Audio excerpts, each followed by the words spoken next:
प्रिय विद्यार्थियों, पिछली बार तक हमने देख लिया कि हम किस तरह से ग्रेडियंट को डिफाइन करते हैं, किस तरह से डाइवर्जेंस को डिफाइन करते हैं और किस तरह से हम ग्रेडियंट और डाइवर्जेंस के मान निकालते हैं कार्तीय निर्देशांकों में यानी कार्टेशियन कोऑर्डिनेट सिस्टम में। उनका फिजिकल मीनिंग क्या है। तो आज हम डिफाइन करने जा रहे हैं कि कर्ल किसी भी सदिश का क्या होता है। और ये हम देख चुके हैं कि अगर आपके पास कोई भी बंद वॉल्यूम है, कोई भी आयतन है, तो वो बंद पृष्ठों से घिर कर बनता है। और यहाँ हम बात कर रहे हैं पृष्ठों की, तो पृष्ठ भी जो बनता है, जब बंद पृष्ठ की हम बात करते हैं तो बंद पृष्ठ किससे बनता है? कोई बंद रेखा उसको घेरे हुए होती है, कोई बंद लूप उसको घेरे हुए होता है, तो किसका निर्माण होता है? बंद पृष्ठ का निर्माण होता है।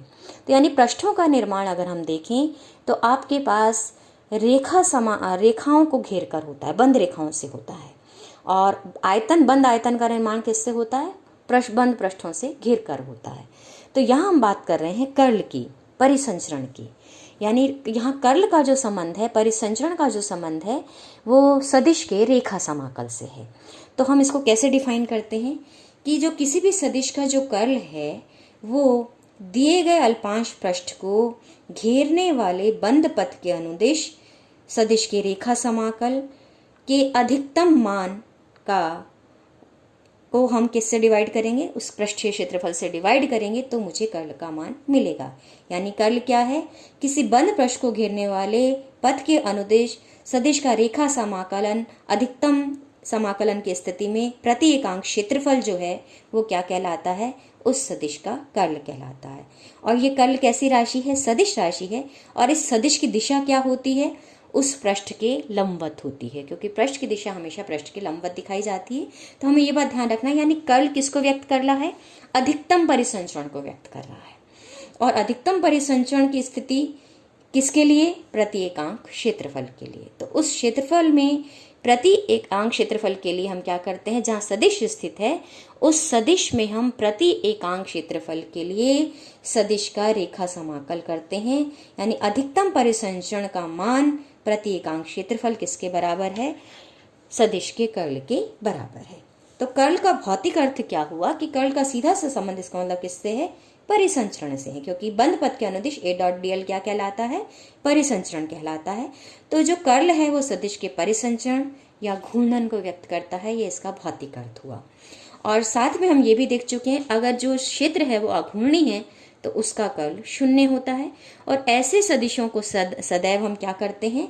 किसी अदिश फलन की प्रवणता के रूप में व्यक्त करते हैं। जैसे कि अगर मैं मान लूं कि कर्ल E0 है तो E को मैं क्या करूंगी? अदिश V के ग्रेडियंट के रूप में व्यक्त करूंगी। तो यहाँ पे E का मान क्या है? Minus gradient V। तो या फिर इस ग्रेडियंट V को मैं यहाँ रख दूं तो दूसरे शब्दों में मैं ये भी कह सकती हूँ किसी अदिश राशि के ग्रेडियंट का कर्ल क्या हो जाता है? शून्य हो जाता है। अब यहाँ इसको मैं फ्लूइड डायनामिक्स में अगर मैं इसको लागू करूं तो फ्लूइड डायनामिक्स में मैं देखती हूँ, द्रव गतिकी में मैं देखती हूँ कि द्रव के जो कर्ल का वेग का जो कर्ल है वो 0 नहीं होता है। और उसमें आपके पास घूर्णी गति के साथ साथ एक निश्चित दिशा में भी गति होती है। और ये जो घूर्णी गति है ये मुझे वहाँ किस रूप में दिखती है? पानी के पृष्ठ पर भंवर के रूप में मुझे देखने को मिलती है। तो इसका मतलब भंवर की जो उत्पत्ति है वो चूंकि द्रव का कर्ल 0 नहीं है, इसलिए आपके पास किसकी उत्पत्ति होती है? भंवर रेखाओं की उत्पत्ति, पृष्ठ पर पानी पर भंवर की उत्पत्ति हमें देखने को मिलती है। और एक हम ये बात भी पढ़ चुके हैं कि संरक्षी क्षेत्र का जो परिसंचरण है वो बंद पथ के अनुदिश शून्य होता है, क्योंकि एक बंद पथ में किया गया कार्य संरक्षी बलों के अंतर्गत क्या होता है? शून्य होता है। तो यहाँ से इसलिए ये क्षेत्र संरक्षी क्षेत्र कैसे होते हैं? अघूर्णी क्षेत्र होते हैं, नॉन कर्ल होते हैं। और एक चीज हम और आगे देखेंगे, जब हम विद्युत चुम्बकीय में बात करेंगे तो हमें मिलता है curl of E = minus del B del T, यानी कि जो विद्युत क्षेत्र का कर्ल है वो चुंबकीय क्षेत्र में परिवर्तन की दर के ऋणात्मक दर के बराबर होता है। तो यानी कि चुंबकीय क्षेत्र का रेखीय जो इसका आपके पास कर्ल ऑफ E है, लेकिन ये बात हमें यहाँ ध्यान रखनी है कि ये टाइम डिपेंडेंट फील्ड्स के लिए है, यानी कि ये ऐसे क्षेत्रों के लिए है जो कि स्टेशनरी क्षेत्र नहीं है। जबकि यहाँ मैं कर्ल E0 = 0 कह रही हूँ स्थैतिक क्षेत्रों के लिए। यहाँ पर एक बात हमें ध्यान रखनी है, यहाँ कर्ल E00 किसके लिए है? स्टैटिक फील्ड्स के लिए है। यहाँ हम बात किसके कर रहे हैं?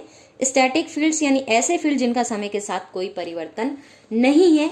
लेकिन यहाँ जो मैं बात कर ली हूँ कर्ल E जो कि 0 नहीं है, यहाँ पर वो उन क्षेत्र हैं जो कि जो कि स्टेशनरी नहीं है, यानी नॉन स्टैटिक फील्ड्स की मैं यहाँ बात कर रही हूँ। तो ये बात थोड़ा सा आपको ध्यान रखनी है कि हम कर्ल ई ज़ीरो किसके लिए कह रहे हैं और कर्ल ई ज़ीरो नहीं है ये किसके लिए कह रहे हैं। स्टैटिक फील्ड्स के लिए कर्ल ई ज़ीरो है, जब फील्ड आपके स्टैटिक नहीं है का मतलब समय के साथ बदल रहे हैं, तब कर्ल ई का मान शून्य नहीं होता है। और कुछ और प्रॉपर्टीज हम कर्ल की देखते हैं, वो क्या है कि curl of curl A cross B अगर मैं निकालूंगी तो इन दोनों को अलग अलग कर सकती हूँ मैं, यानी curl of A plus curl of B के बराबर हो जाएगा ये। और अगर मैंने एक अदिश और सदिश को गुणा किया है और उसका कर्ल मैं निकाल रही हूँ, तो ये अदिश बाहर चला गया तो कर्ल ऑफ ए बच गया, और इसका मैंने लिया कर्ल किया तो क्योंकि अदिश के साथ इसका होगा तो ये ग्रेडियंट ही देगा मुझे, तो ग्रेडियंट फाई कर्ल ए हो जाएगा। अब यहाँ से, और ये भी मुझे पता है, इसको आप सॉल्व भी करके निकाल सकते हैं। जब हम कर्ल को डिफाइन कर देंगे, कर्ल का मान निकाल लेंगे कार्तीय निर्देशांक में, तो आप इनको प्रूव भी कर पाएंगे। तो डेल डॉट कर्ल ऑफ ए का मान 0 मिलता है, कर्ल ऑफ ग्रेडियंट फाई का मान मुझे क्या मिलता है, 0 मिलता है। अब हम देखने जाते हैं कि इस कार्तीय निर्देशांकों में सदिश का कर्ल हम कैसे निकालें। तो कर्ल हमने देखा है कि इस डिपेंड करता है कि पृष्ठ आपने कहाँ लिया है, और पृष्ठ अभी के लिए हमने मान लिया कि मैंने कौन सा पृष्ठ लिया है, कौन से तल में लिया है, एक्स वाई तल में एक पृष्ठ की कल्पना की है। और कर्ल का जो घटक मुझे मिलेगा इस एक्स वाई तल में पृष्ठ को लेने पर कहाँ मिलेगा, इसके लंबवत यानी जेड दिशा में मिलेगा। अब यहाँ पर इसका मतलब पहले मैं क्या करूंगी, इस सदिश को घेरने वाले इस पृष्ठ को, जो कि मैंने माना यहाँ पे एक आयताकार पृष्ठ है, डी एक्स डी वाई इस आयताकार पृष्ठ की भुजाएं हो गई हैं, तो इस पृष्ठ को घेरने वाले, यानी यहाँ पर एक सदिश है, इस सदिश को घेरने वाला ये जो तल है वो तल कौन सा है, पी क्यू आर एस है। और इस तल पी क्यू आर एस के अनुदिश में किसका मान निकालूंगी, सदिश के रेखा समाकल निकालूंगी। तो पहले एक पृष्ठ में निकालूंगी, एक्स वाई तल वाले लिए गए पृष्ठ के लिए निकालूंगी, फिर वाई जेड में एक मैं लूंगी पृष्ठ, उसके लिए बात करूंगी, फिर जेड एक्स में लूंगी और तीनों को जोड़ूंगी, तब मुझे सदिश का कर्ल प्राप्त होगा। तो अभी के लिए हमने क्या किया है कि इस सदिश ए को घेरे हुए एक्स वाई तल में एक पृष्ठ पी क्यू आर एस की कल्पना मैंने की है। इसकी भुजाएं अगर मैं देखूं तो हमने इसको कि चतुर्भुज मैंने माना है, समांतर चतुर्भुज माना है, इसलिए पी एस और क्यू आर भुजा बराबर होगी, ये दोनों कितनी होंगी, डी एक्स के बराबर होंगी, और आर एस और पी क्यू भुजाएं बराबर होंगी कितने के बराबर, डी वाई, यानी एक अल्पांश पृष्ठ की मैंने कल्पना की है।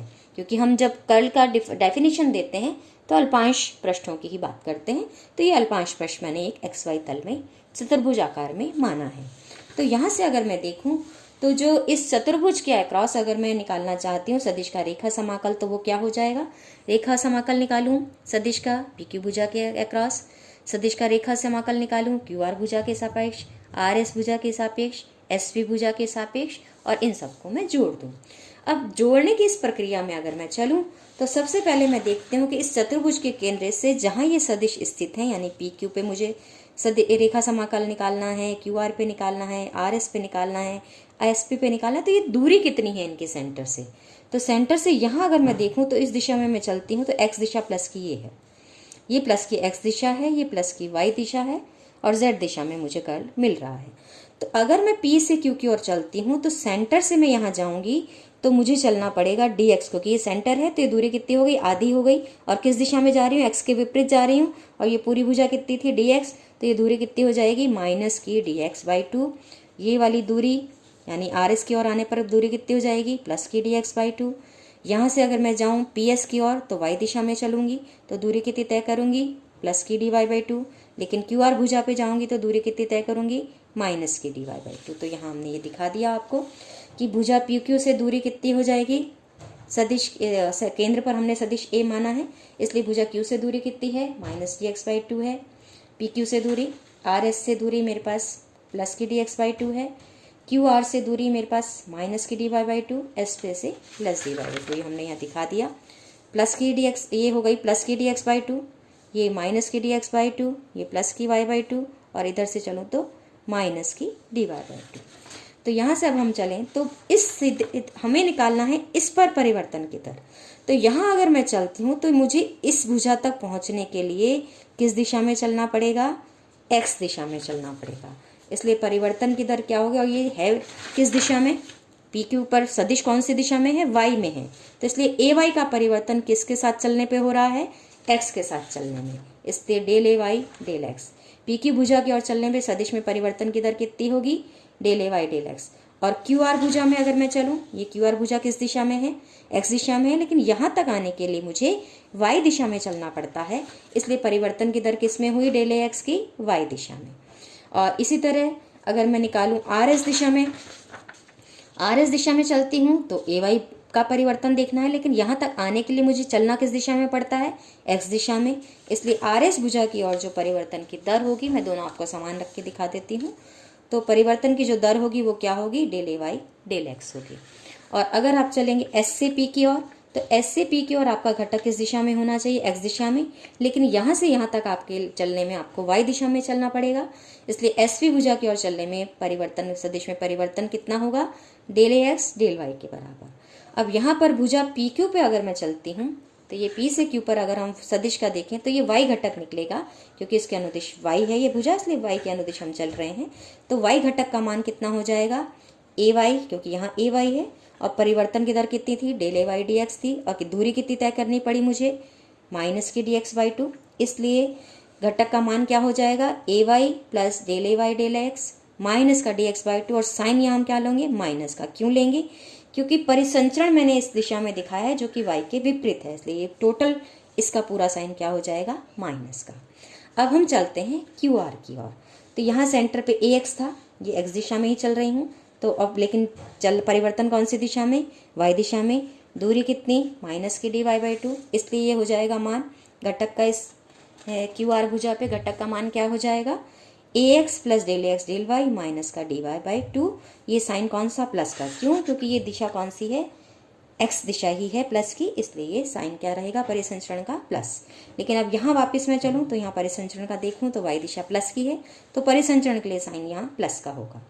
और मान क्या होगा वाई घटक का यहाँ पे, तो ए वाई, क्योंकि ये वाई दिशा में है, परिवर्तन किस दिशा में, क्योंकि एक्स दिशा में चल के आना पड़ रहा है, तो ए y plus del A Y del x, और दूरी कितनी तय कर रहे हैं, डी एक्स बाई टू, तो ये हो जाएगा घटक का मान A y plus del A Y del x d x by two, और परिसंचरण वाई की दिशा में है, इसलिए साइन कौन सा, प्लस का।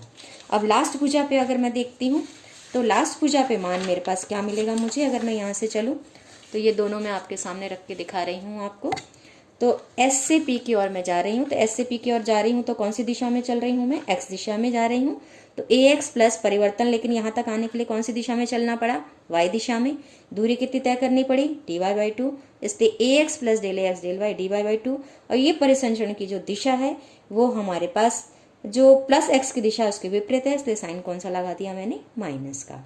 अब ये जो चारों घटक मुझे मिले कि जो सदिशों के मान मिले हैं, अब इसको मुझे क्या करना है, ए डॉट डी एल। अब ए डॉट डी एल अगर मैं देखूं तो यहाँ पे ए डॉट डी एल का मान, यहाँ पे सदिश मुझे पता है, इसकी लंबाई जो भुजा की है पी क्यू से, उससे मैंने गुणा कर दिया, यानी डी वाई से।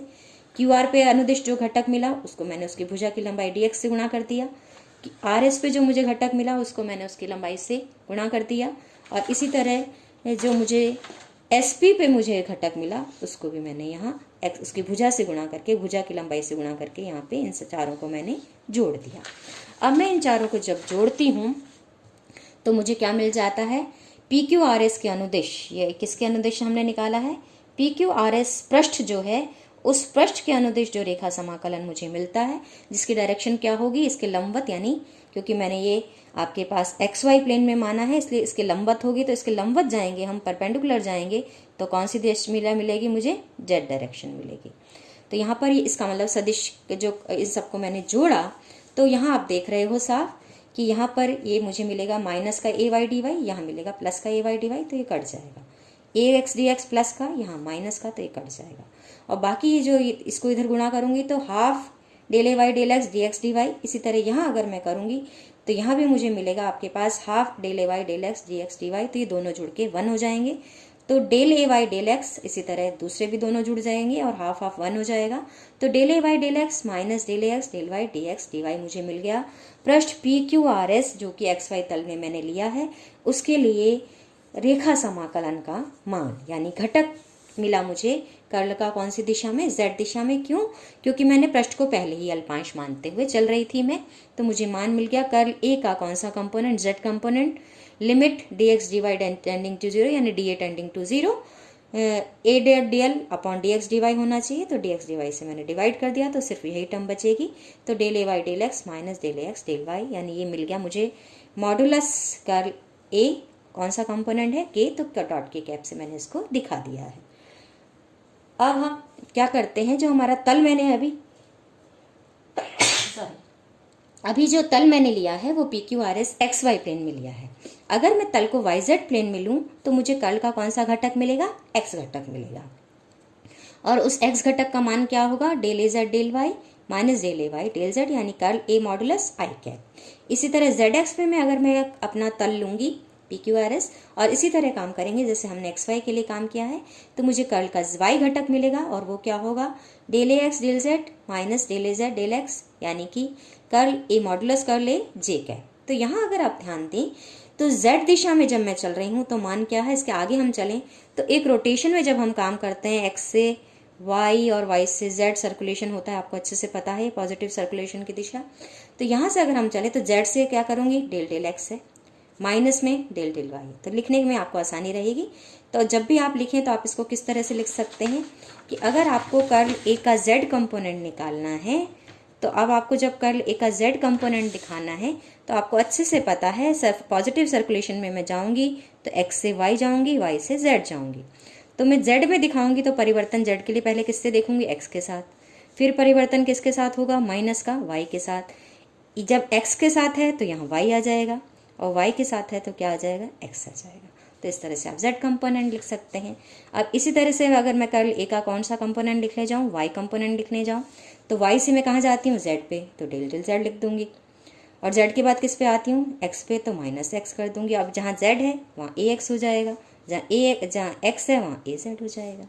इसी तरह कर्ल आप निकालना चाहते हैं घटक x घटक, तो x से आप किस पे जाते हैं? y पे, y से z पे, तो x से गए y पे, y से गए हम z पे, माइनस कर दिया। अब जहाँ y है वहाँ az कर दिया, जहाँ z है वहाँ ay कर दिया। तो इस तरह से आप देख सकते हैं कि हमें कर्ल के कंपोनेंट में आसानी से याद रख सकती हूँ। तो अब इन तीनों को मैं जोड़ती हूँ तो कुल कर्ल मुझे मिल जाएगा, और कुल कर्ल का मान मुझे क्या मिलता है आपके पास कि curl A is equal to i cap del del y of A z minus del del z of A y plus j cap del del z of A x minus del del x of A z plus k cap del del x of A y minus del del y of A x. या फिर इस सबको मैं summarise करके एक matrix form में लिख सकती हूँ, I cap J cap K cap del del x del del y del del z A x A y A z. और इसको शॉर्ट फॉर्म में हम लिखें तो मुझे क्या मिलेगा? मैथमेटिक्स की फॉर्म में डेल ऑपरेटर क्रॉस ए, यानी मैथमेटिकल फॉर्म में ये नेबला ऑपरेटर या डेल ऑपरेटर का क्रॉस प्रोडक्ट करूंगी मैं किसके साथ? सदिश ए के साथ, क्योंकि ये दोनों ही सदिश हैं तो इनका सदिश गुणनफल होगा, और इस सदिश गुणनफल के कारण मुझे क्या मिलेगा? कर्ल ए का मान मिलेगा। तो एक बात आप ये ध्यान रखें कि कर्ल कैसी राशि है? सदिश राशि है, और निकलता भी किसका है? कर्ल सदिश राशि का, यानी सदिश राशि का ही कर्ल निकाला जाता है, और कर्ल निकलने के बाद भी जो राशि मिलती है वो कैसी होती है? सदिश होती है। जबकि हमने ग्रेडियंट में देखा था कि ग्रेडियंट किसका निकाला जाता है? अदिश राशि का, लेकिन अदिश राशि निकलने के बाद, ग्रेडियंट निकलने के बाद क्या बन जाती है? सदिश बन जाती है। यानी फाई कैसा था? अदिश था, लेकिन मुझे जो ग्रेडियंट फाई जो मिला वो कैसा हो गया? सदिश हो गया। और एक बात हमने देखी थी, डेल डॉट ए किया था तो ए निकाला किसका? डाइवर्जेंस, यानी यहाँ हमने बात की थी ग्रेडियंट की, यहाँ हम बात कर रहे हैं डाइवर्जेंस की। तो जब हम डाइवर्जेंस निकालते हैं तो किसका निकालते हैं? सदिश का निकालते हैं। लेकिन मुझे राशि कौन सी मिलती है? डाइवर्जेंस निकालने के बाद ये राशि पूरी क्या बन जाती है? अदिश।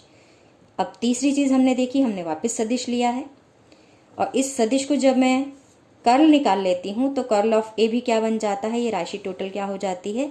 सदिश।